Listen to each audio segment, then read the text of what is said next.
pleased you've got this discipline of working through Bible books, and at the moment you're going through this book of Ecclesiastes and or Kohelet. I saw the word up there, which is that word which is often translated preacher or teacher, the words of Kohelet, and you're making your way through this book.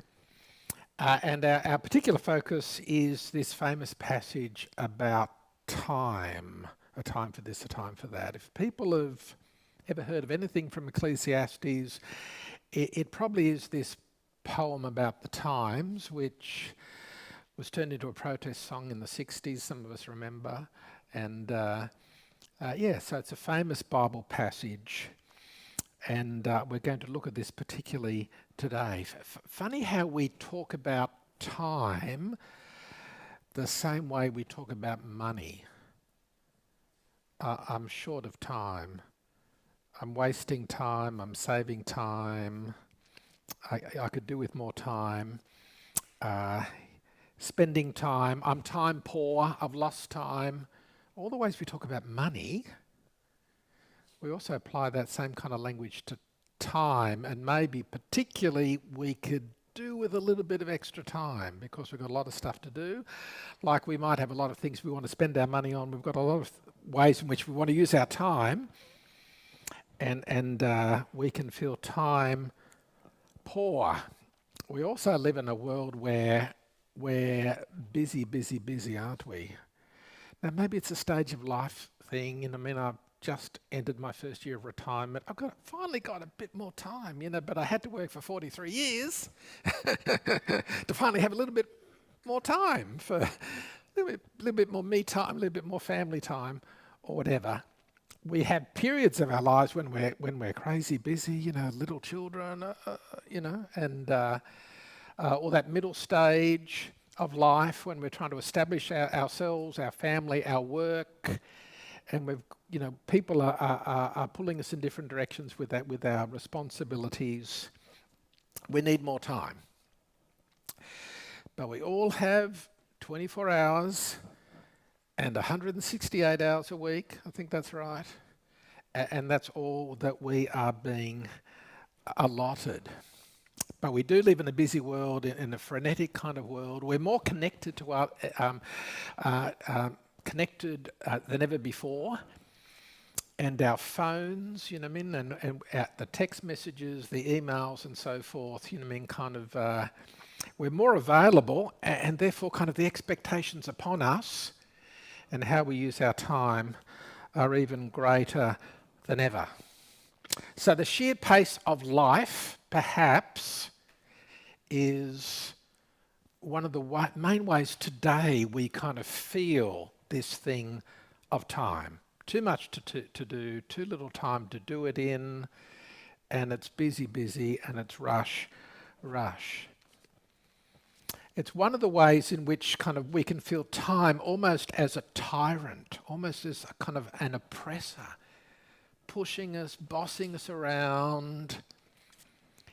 Now, this book of Ecclesiastes comes from the ancient world, and it probably wasn't the busyness of life that the writer has in mind here as he talks about a time for this and a time for that. The times are a-changing, the times change. So, is it the time to break down or is it the time to build? In the ancient world, if this is like 1000 BC with Solomon, the pace of life was not quite what it is for us. People got up with the sun and they went to bed with the sun and so forth.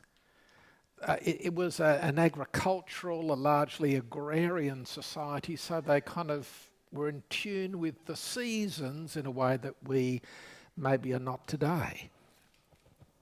So let's as we think now about time here, and it may not be so much the pace of life that is the issue, but still, we get the impression, looking at our passage here, that the time is an oppressive thing. That the time continues to change, and we need to try to fit in with the time in which we find ourselves in. And I've entitled what I want to talk about is, what's the time? Because that's more the issue here in our passage. Working out the time in which we live. So we've got this famous poem about the time. Notice in verse 1, for everything there is a season. So in other words, the idea of matching our actions with the time in which we find ourselves in. So that's why we use that kind of expression of season. The different seasons of the year where different things happen on a farm depending on the season. Life is like that. There's different times, there's different seasons, and the whole idea is that we do what is appropriate for the time and season. But there's a whole lot of times when we look at verses 2 to 8, a time for this, a time for that, some 28, but people can kind of count it up for themselves and see if I'm right, but about pretty well 28 expressions, a time to kill, a time to heal, and so forth. But the trick is to do what is appropriate for any different time. And we don't set the time in which we are situated. We don't determine the time of our birth. People these days are trying to tinker with things and determine the time of their death, but we don't tend to do that. We're following a timetable, but it's not something set by us. Circumstances would seem to dictate if it's verse 4, is it a time to weep or is it a time to laugh? The changing circumstances of life, is it a time to mourn or is it a time to dance? 4 weddings and a funeral or whatever, the times are set by someone other than ourselves. We don't control the times. God, of course, is the Lord of times. He's the one who is above all this and determines the different times and seasons of our lives. But we don't determine these things. Farmers follow the seasons. You don't have to study agriculture. You don't have to grow up on a farm to know that. The seasons don't follow the farmer. The farmer has to fit in with the seasons. And accountants, those in a small business, the end of the financial year, not set by you. You've got to, you're fitting in a time and a season that has been determined by somebody else. Boys and girls can feel bossed around by their mum and dad. Time to do this, time to do that. But if there's any younger people here, I'd let them into the secret that mums and dads feel the same kind of way. It's time to take him to school, time to pick him up from school. Parents and children both feel bossed around by times that they don't seem to determine. And then we find ourselves into situations that we certainly haven't chosen. Suddenly we lose our job. Suddenly there's sickness in the family or some difficult choice to face, some health crisis, some clash of commitments. The times change. We find ourselves in these different times and situations. And all we can do is try to react appropriately. That's the kind of flavour we're meant to get from our passage here. A time to kill, apparently there is, hopefully animals or something like that. But a time to kill, a time to heal, a time to break down. Now that's an awful common time these days. You notice every time they sell a house, next week it's flattened, So it does seem to be a time to break down, and a time to build that takes a lot longer. But there's the good times and there's the difficult times, a time to weep, a time to laugh. Now it's not as if we don't make any contribution to these kind of things, but so often the time or the season in life that we face ourselves in, it's not as if we've kind of got ourselves into this, we just find ourselves. We've got this timetable that someone else seems to have written for us. And so how do we face this? What do we do? Time is a boss, it bosses us around. Well, the trick is to do, in any particular time, to do what is appropriate for that time. And so let's look at those very important verses there. Well, verse 10, I've seen the business that God has given to the children of men to be busy with. Yep, so God is the one who finally is sovereign over all the different times and situations that we find ourselves in. But verse 11 is a very important verse, important that we understand these things. But before we look at verse 11, we're making our way through Ecclesiastes in this little sermon series. How are we going? How are you finding this book? This is a book, it's one of those love it or loathe it kind of books. First of all, the book of Ecclesiastes, it's not the kind of thing you expect to find in the Bible, is it? And just because of that, it has been so useful to many people. Many people have, the book of Ecclesiastes has been one of the things that has been used by God to bring them to faith. People have said, I never expected to find something like this in the Bible. In other words, it's so down to earth. It's so real to life. It's kind of talking about how things really are in the world, like time, and the very thing we've been talking about. That I know more than one person who that's what really began to think seriously about the Christian faith. It's not this kind of airy-fairy kind of religious stuff disconnected from life, but the book of Ecclesiastes is talking about life, it's talking about death, it's talking about the difficulties of life, the problem, the oppressiveness of time. It's talking about real things that I can connect to, and you will begin to meet people. This book of Ecclesiastes has been a very helpful starter for them in coming to faith. So let me encourage you as you're making your way through this book of Ecclesiastes, down to earth. Verse 11 though, God has made everything beautiful in its time.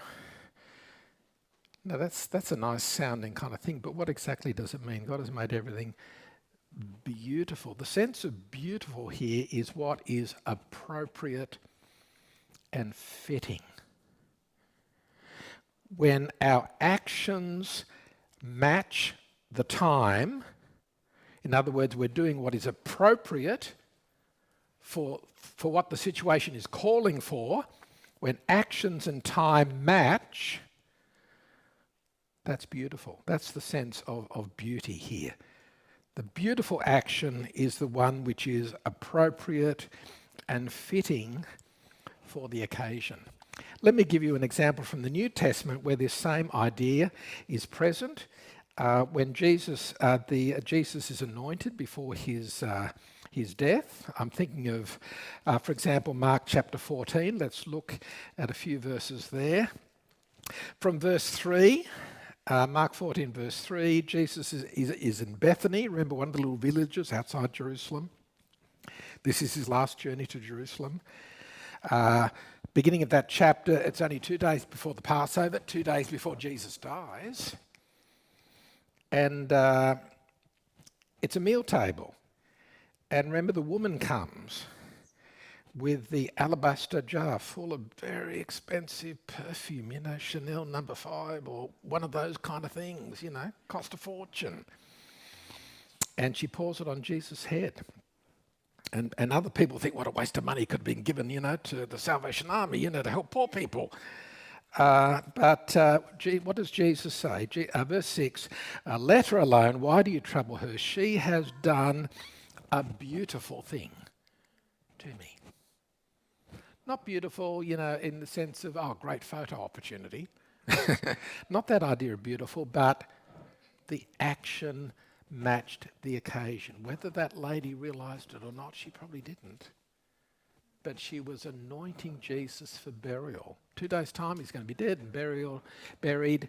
In other words, she was doing just the right thing for just the right occasion. The action fitted the time. She has done a beautiful thing to me. That's what it means here. Everything is beautiful in its time. We're thinking of those amazing occasions. Maybe it doesn't happen as often as we would like when we get it right. We do the right thing, or we say the right thing for the occasion. We don't stick our great foot in it, or, we thought it was a great idea and it blows up in our face. No, this is an occasion where what the situation called for, that's what we did. God has made everything beautiful in its time. Now, wouldn't it be wonderful if that was always happening in our lives? Never put a foot wrong, never a word out of place, doing the right thing, whatever the occasion calls for. Sadly, that cannot be. Our passage is saying, so what's it saying? God has made everything beautiful in its time, but he has put eternity into our man's mind, man's heart. What it's saying here is that we need to know what time it is. Unfortunately, most of the time, we don't have time in our head, but we have the opposite to time, eternity. That's the sense here, or timelessness. God has put eternity or timelessness in our mind. In other words, the writer is saying here that we often can't discover what the right time it is. Or we misread the time. And we think we're doing the right thing, or this is what's going to be helpful, but we end up doing the wrong thing. God has put eternity or timelessness in our mind. I suppose this verse is a verse I've got to deal with because people often have quite a different idea. A very common idea, God has put eternity in man's mind, is that this is pointing to the fact, and true enough, but not from this verse I would suggest, that people know that there's more than just the here and now. Calvin talks about the sense of divinity. What he means is that people, they may deny it, they may suppress it, but people have this sense that there's more than just the here and now. There's more than just what we can see and touch, but there's this kind of eternal aspect. Behind the creation, there is the Creator.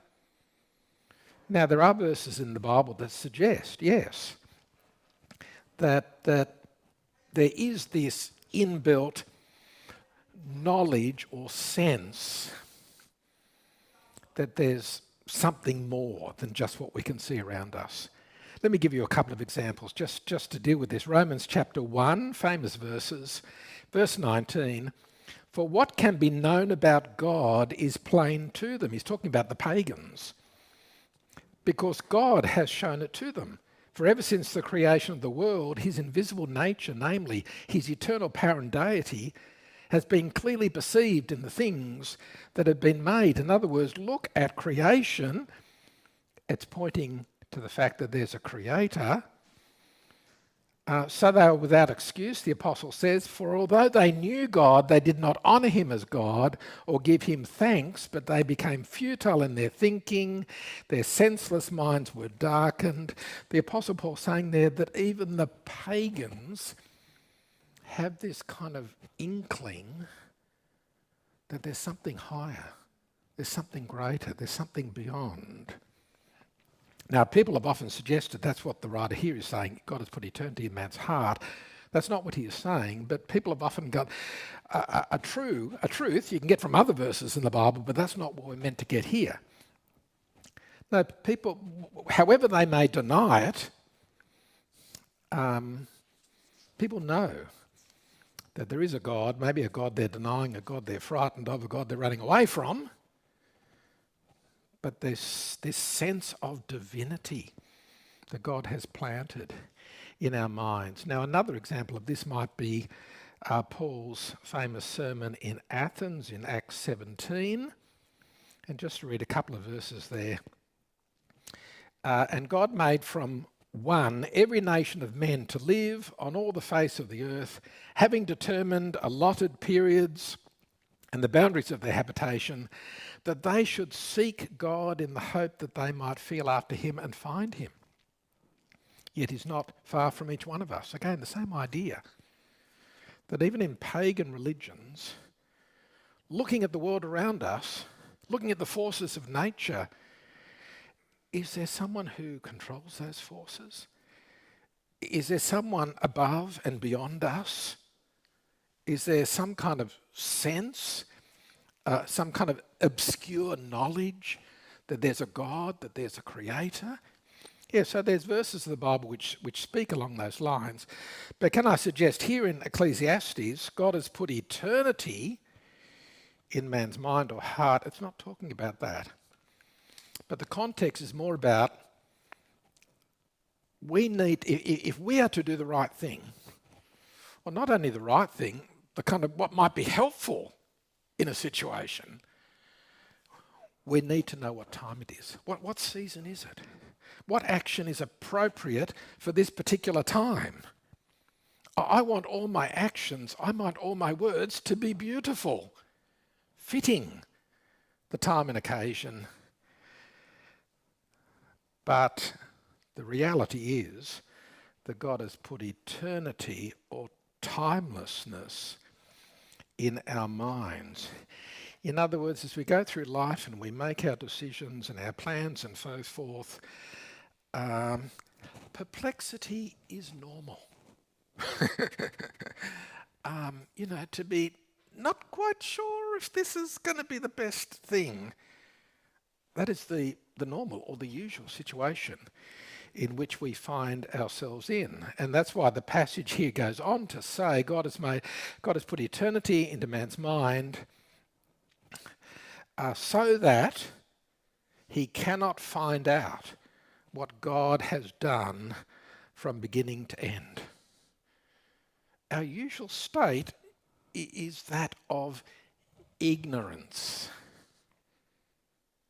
We don't infallibly know, really understand the time and situation which we face ourselves in. It's inevitable that we're going to make a lot of mistakes in life.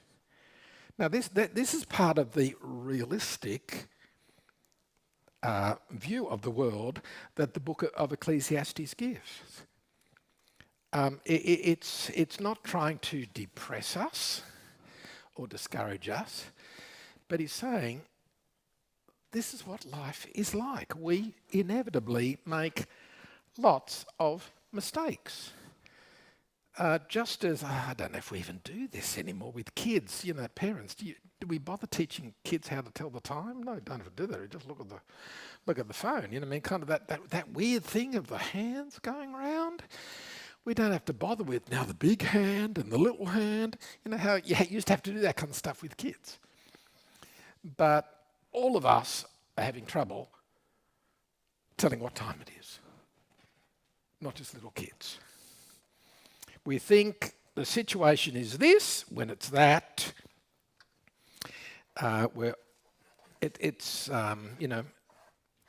We just misread the time and the situation in which we live. In other words, it's inevitable in life that we're going to make lots of mistakes.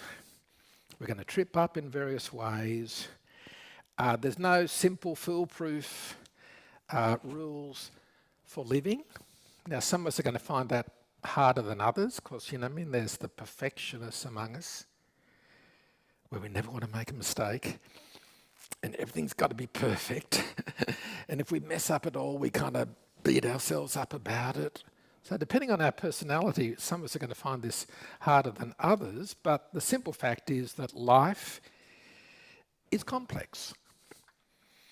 And there's not simple rules can prevent us from often doing what ends up being quite inappropriate for the situation. And that is true even living as a Christian. Yeah, we've got prayer, of course we do. And we ask for God's blessing in our lives. You know, I can only start the day by sitting down, reading the Bible and praying with a good cup of coffee. You can't be expected to read the Bible without a cup of coffee, all right? So that's a given, all right? But I've got to start the day like that. I do. Commit the day to God.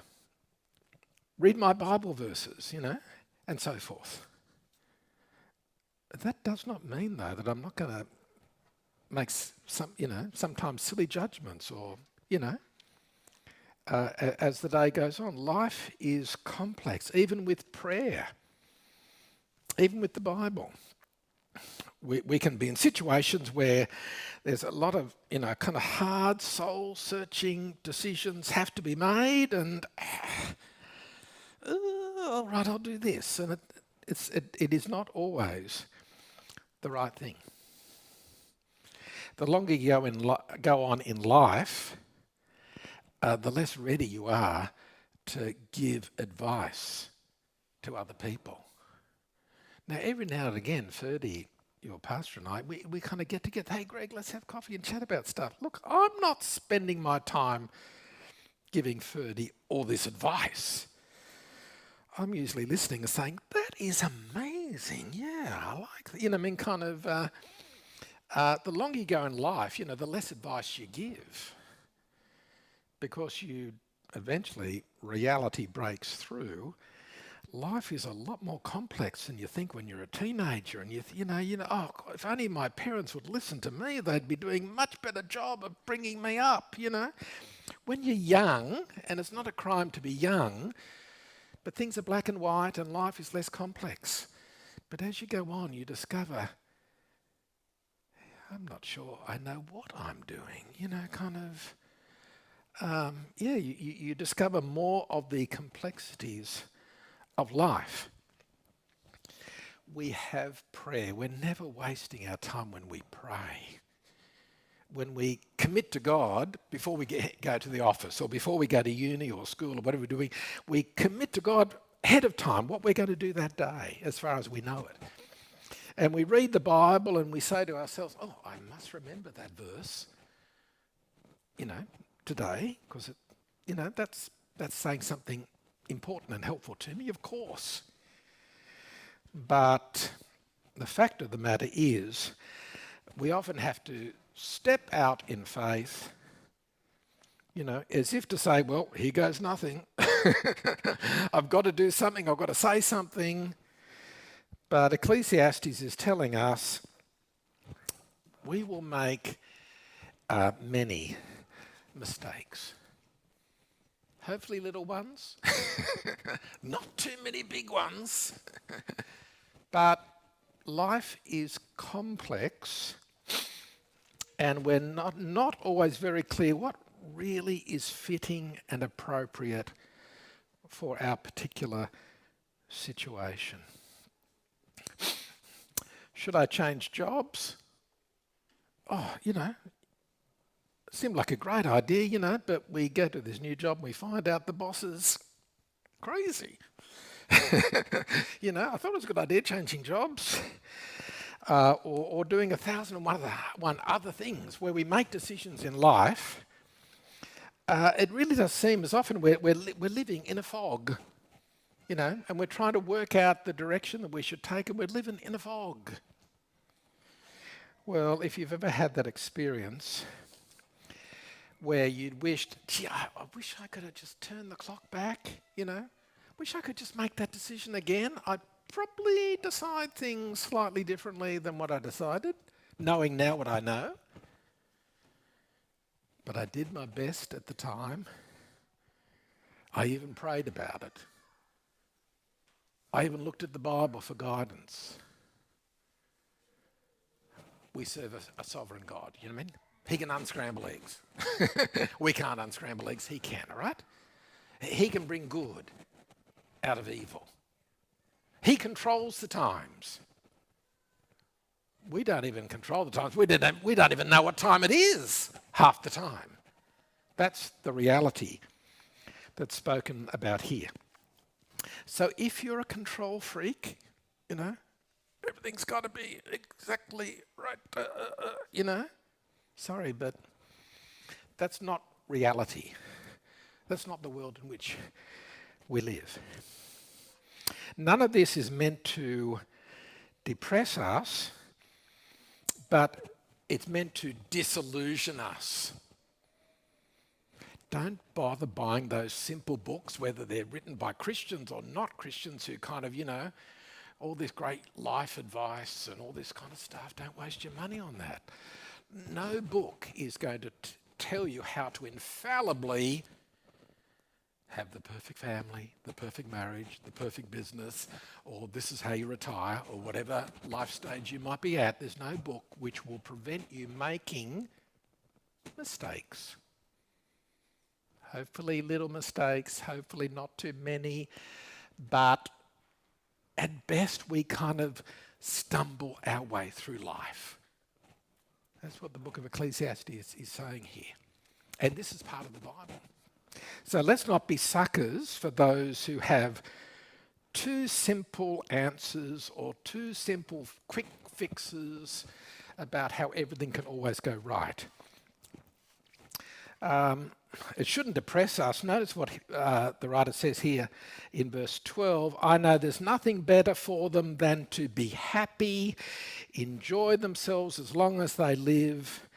Also, that is God's gift to man, that everyone should eat and drink and find pleasure in his toil. In other words, what's said here is not meant to detract from the fact that all of us have the simple pleasures of life to enjoy. All right? Food on the table, good company, work to do, even if it's not the ideal job, you know what I mean? Responsibilities that we can fulfill, even though we sometimes wish we had other responsibilities than the ones we were given.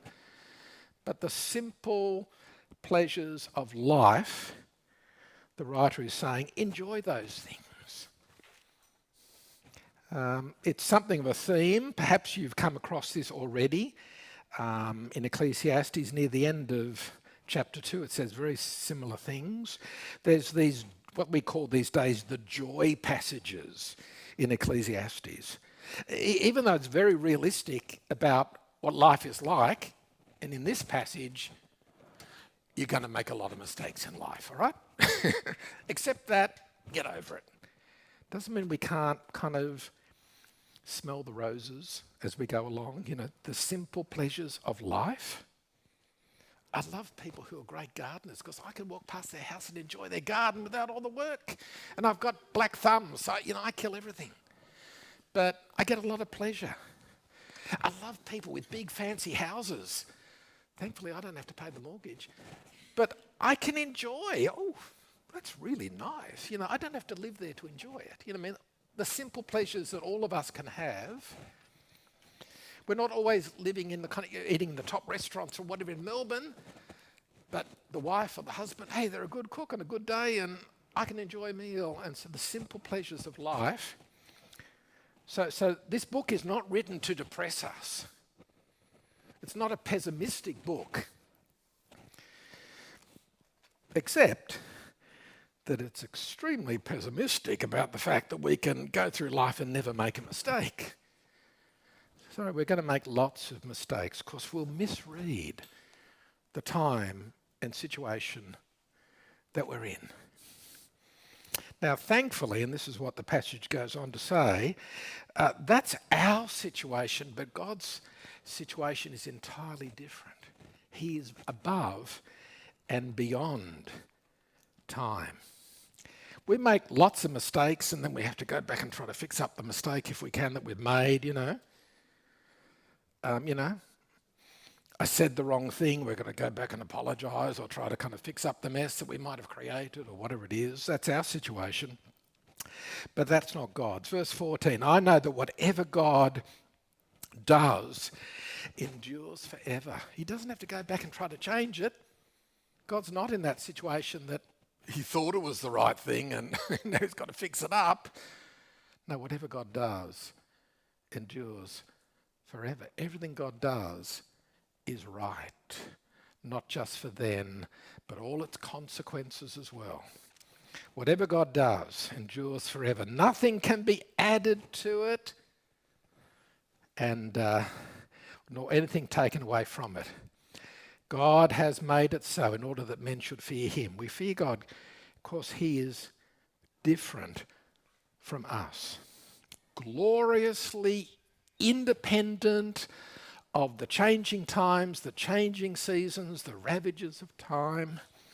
Now, it's a fancy word for this, aseity. I'll spell it, all right, because we don't tend to talk about aseity down at Woolworths or Coles or something, all right? A-E-S-I-T-Y, aseity. God's aseity, in other words, he is gloriously independent of all the imperfections and the changes of this created world. He is above and beyond time. And just as he created matter and energy, he created time. Time is part of creation, you see.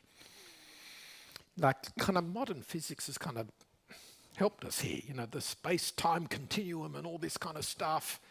You know, weird things happen to time, you know, when you approach light speed and all this kind of stuff, modern physics. Yeah, kind of God is not trapped in time like we are. God is not in heaven waiting for the second coming to happen, so to speak. He is above and beyond time. And it's because he is that, it's because he is entirely different from us that we should fear him, worship him, and trust ourselves entirely to him, because God's not like us. You know, sometimes we feel as if we're trying to do everything with two hands tied behind our back. You know, we're feeling often quite helpless and quite inadequate. God is gloriously above and beyond time. He is the Lord of time. He created this world. He's in charge of the whole course of human history. He is above it. He's beyond it. Let me just give you a couple of verses. Psalm 90. Lord, thou hast been our dwelling place in all generations before the mountains were brought forth, or ever thou had formed the world, the earth and the world, from everlasting to everlasting. You are God. He is above and beyond the processes of time. The famous verse in Hebrews 13, Jesus Christ is the same yesterday, today, and forever. We're not like that. I think I can remember back when I used to have this thing called energy. You know, I could do so much more in a day. Better be careful, I'll do me back in. But you know, the ravages of time. But Jesus Christ, he does not grow old. He does not wear out. He does not break down. He's the same yesterday, today, and forever. Above and beyond time. And then there's that interesting verse in the second letter of Peter, chapter 3, verse 8. As soon as I read it, you will know this. But do not ignore this one fact, beloved, that with the Lord 1 day is 1,000 years, and 1,000 years is 1 day. Does that mean God can't actually tell the difference between 1,000 years and a day? Like I can tell the difference. Of course he can tell the difference, but what it's saying is he's above and beyond time. 1,000 years, that's all it is to God, and so forth. And a day is 1,000 years. In other words, God can cram into the activities of 1,000 years, God can cram into 1 day. He's above and beyond day. Now, because he is like that, we fear him, we trust him. Having a God like this we can afford to make mistakes, so to speak. I'm not saying we can afford to sin. I'm not talking about sin. I'm talking about things when we're not sinning, but wish I'd done something else in that particular situation. We can be frail human beings because we trust in, we rest in a God who is not like that, above and beyond time, the sovereign, the one who can unscramble eggs, the one who can bring good out of evil, the one who's provided an answer to this world in which we live by sending his son and solving the sin problem. And God's kingdom is going to come in all its fullness. The God who really has the answer to all the problems. You know, our politicians, whatever party, you know, they kind of are struggling to provide solutions to problems. And the problems they're trying to solve are really simple ones, little ones. This thing called the economy. yeah, right, it's got a whole lot, but you know what I mean? Comparatively, you know, these are very little problems, and human beings, even the cleverest or the most well-meaning, struggle with these things.